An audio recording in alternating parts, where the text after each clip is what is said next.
आदाब नाजरीन, आप देख रहे हैं रिसाइट टुडे न्यूज़।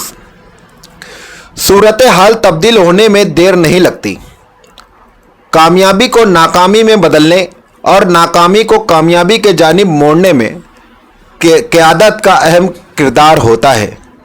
बिलउमूम टीम और बिलखुसूस कप्तान के किरदार को कामयाबी और नाकामी के मौके पर नज़रअंदाज नहीं किया जा सकता। ऐसा ही कुछ मंजर मालेगांव फेस्टिवल में देखने को मिल रहा है। कई हज़ारों ख्वातीन का मजमा और इनके नज़्म ज़ब्त के लिए सिर्फ चंद सौ कारकुन बड़े ही मुतहर्रिक अंदाज में सरगर्म हैं। फेस्टिवल का नज़्म व ज़ब्त बहुत ही तारीफ़ के काबिल है। इस फेस्टिवल में पुलिस एहलकारों के ना होते हुए भी शहर के बासलाहियत नौजवानों ने औरतों और मर्दों के इतने बड़े मजमे को संभाले हुए हैं, वो काबिल मुबारकबाद है। इस प्रोग्राम की खुसूसियात में शहर के तलबा के लिए स्टेज की फराहमी भी शामिल है। इस स्टेज से तलबा में एतमाद देखने में आ रहा है। इस प्रोग्राम के इंतजामात पर रिसाइट टुडे की खास रिपोर्ट। का इस्तेमाल करें, मैंने इनको देखा है, यही बहुत बड़ी खुशनसीबी की। बुक करके देता था नाम, 1 रुपया लेते थे, तो ये वो रेडियम का पाउडर मारते थे, उसका 4 आना अलग से लेते थे। इस तरह 1.25 रुपये में वो तैयार होता था। ये मैं 35 साल पुरानी बात बता रहा हूँ। सवाला शादी भी करा दिया और यहाँ देखो तो ऐसा जियो था, कुएं में क्या पहाड़ी में गिर जाना। बाबा तो चला गया शादियां करा कर परदेश को। बाप रे बाप, अन शादी से पहले क्या झुट्टे झुट्टे बातें करते थे। अन मेरा पोरिया ऐसा है, अन मेरा पोरिया वैसा है, अन इंजीनियर है, अन कलेक्टर है, अन प्रोफेसर है। अन इतनी सीधी सादी बोली वाली लड़की को लाकर फंसा दिए। अन जब शादी विधि हो गई ना, तो मालूम पड़ा लड़का काहे का प्रोफेसर इंजीनियर, कुछ भी नहीं आता उनको, चौकड़ा चलाते वो। उसमें भी 2 दिन बंद आ गया, क्या करना। अन 1200 पगार देते, 1200 तो पगार देते, उसमें ना मुझे अभी दूध वाले का देने का है, अन गोश्त वाले का देने का है, अन किराने का देने का है, अन ये घर का भाड़ा देने का है। 1200 तो पगार देते, उसमें ना सारा खर्चा मुझे उठाना पड़ता। वजह से क्या है तेरा सिपला, जब जाता हूँ तुझे मेरा जी होता वैसे। हम क्या बोलते रहते हैं गुड सिपला जज के क्या जी खुद चुहा का मुंह क्या है। अन मैं अभी सिपला रहती ना तो यहाँ नहीं रहती। क्या जी मैं सिपला है तो क्या झट्टे खट्टे 5 जवान लट्टे तो क्या उनकी मेरी माँ ने दहेज में ला के दी थी। जब इसकी माँ जब दहेज दिया दिख रहा तो ये सब कहाँ से आया। ये भी झुट्टी, इसका पूरा खानदान ही झुट्टा है। अन तुम झुट्टा, तुम्हारे अब्बा भी झुट्टे। क्या कि मेरे बाप को झुट्टा बना रही तू। अन जब तुम्हारे अब्बा देखने आए थे तो कैसा बने थे, क्या मेरा बेटा सोना है सोना, सोने में सोना। तो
कर रहा?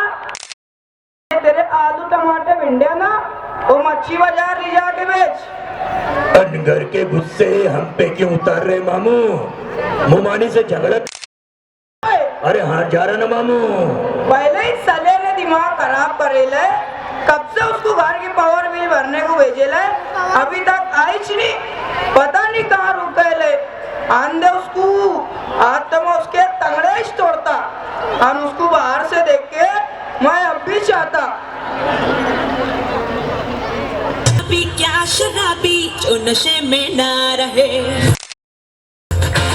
हाँ, वो शराबी क्या शराबी जो नशे में ना रहे। वो शराबी क्या शराबी ऐसे जो तौबा करे। वो शराबी क्या शराबी दिल में जिसके गम न हो। लुट गया समझो शराबी पास जिसके हम न हो।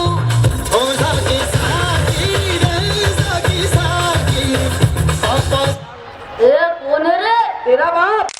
इस उम्र में भी शायद ये 86-87 साल की उम्र है, लेकिन आज भी सेहत उनकी बोल रही है। इन्होंने बहुत क्रिकेट खेला है, बहुत फास्ट बॉलर थे और इनके फर्जंदों में जिन्होंने रांची जुबैर अहमद ने और बहुत अच्छा खेलू सेठ साहब को, और उनके भाई साहब में कासिम सेठ और डॉक्टर अरशद साहब मौजूद हैं। पूरे खानदान को मुबारकबाद, बच्चे भी आए।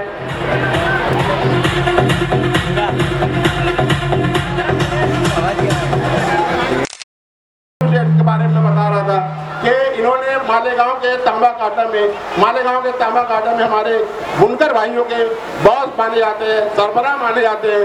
किसी का कोई मामला अटक जाता है, कहीं कोई व्यापारी ट्रस्ट के जिम्मेदारान मोहम्मद सेठ की एक खास बात यह है, शेरू सेठ के नाम से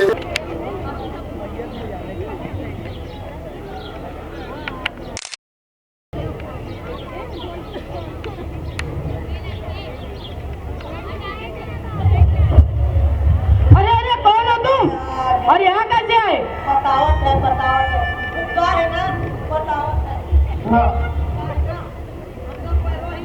हाँ कैसे आए? अरे वही तो बता रहे ना। अब जरा गौर से देखना, क्या है ना, बतावत है।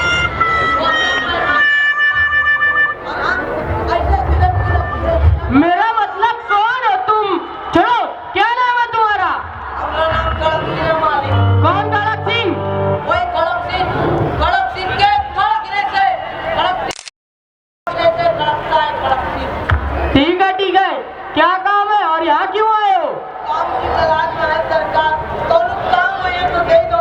हमारे छोटे छोटे बच्चे क्या क्या काम कर लेते हो तुम? काम हो तो सरकार सबका हमारा झाड़ू लगाना, पोछा लगाना, घर की सफाई, खाना भी बना ले हो तो सरकार सब काम हो रहे। ठीक है, उसको ने तुम्हारा सामान रखो और जल्दी इधर आओ। ये सुनो, ये 50 का नोट लो और जाकर सिगरेट लाओ। और सुनो, रास्ता पार करने से पहले गाड़ी देख लेना।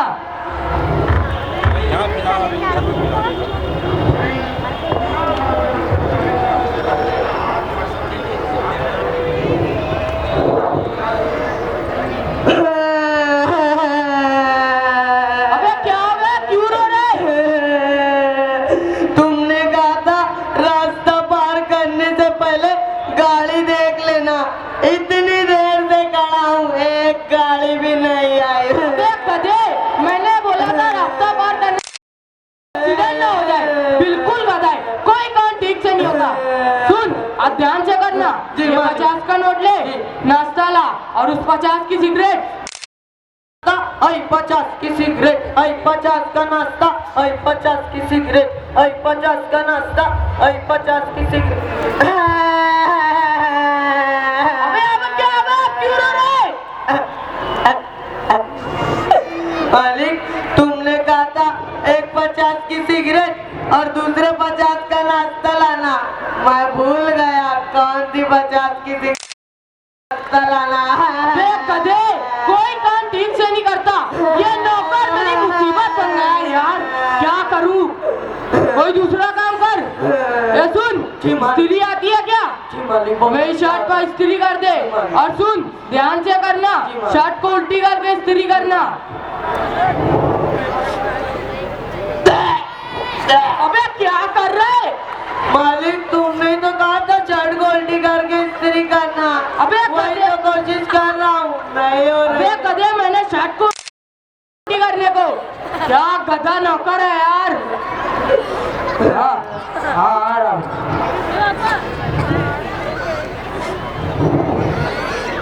Hello sir. Yes sir. Yes sir. Sir CBI Faizan speaking sir. Yes sir. Sir तमाम सबूत इकट्ठा हो चुके हैं सर। सर सिर्फ आप नहीं, वो अभी घर के बाहर है सर, उसे कोई शक नहीं होगा। नहीं सर, नहीं सर, रखता हूँ सर। जय सर। कौन हो तुम और तुम्हारे पास मोबाइल फोन? किससे बात कर रहे थे? अब तुम आए गए हो तो सुन लो, अब छुपाने से कोई फायदा नहीं। मैं सीबीआई इंस्पेक्टर हूँ और तुम्हारे खिलाफ सबूत इकट्ठा करने आया हूँ, और वो भी दिल्ली से। क्या मिला और कौन से सबूत की बात कर रहे हो? बस बस और ड्रामा मत करो, मन घड़क कहानियां बनाकर बेकसूर को जेलों में बंद करना। जब मन चाहा किसी भी गरीब का इनकाउंटर कर देना, किसी भी फर्द पर झूठा इल्जाम लगाना। बस बस अब ये सब बंद होगा और तुम जाओगे जिंदगी भर के लिए जेल। क्या सबूत है? क्या सरकार तुम्हारे बोलने पर मुझ पर केस करेगी? पुख्ता सबूत दरकार होते हैं, पुख्ता सबूत है तुम्हारे पास? मालिक आपको याद नहीं, एक रोज की थी और आपने खुश होकर मुझको इनाम भी दिया था। हाँ याद है, तो उसका क्या? तो मालिक उसी दिन मैंने आपके घर में सीसीटीवी कैमरा नस्ब कर दिया था। आपकी तमाम बातें, फोन कॉल्स और आपकी तमाम एक्टिविटी कैमरे में कैद हो गई। ठीक है, मान लो तुम्हारे पास तमाम सबूत मौजूद है और मुझे जेल होगी, तो तुम्हें क्या मिलेगा? एक चांदी का सिक्का। और क्या? मुझे कहो जितना पैसा चाहिए मैं तुम्हें देता हूँ। सच कहा, एक चांदी का सिक्का? मैं कहता हूँ वो चांदी का सिक्का भी ना मिले तब भी मैं ऐसा नहीं कर सकता। मेरे जज्बात और एहसास तुम कभी नहीं समझ। और किसके लिए कर रहे हो? जनाब मैं एक जवान बेटे का बाप हूँ और वही मेरे बुढ़ापे का इकलौता साथी।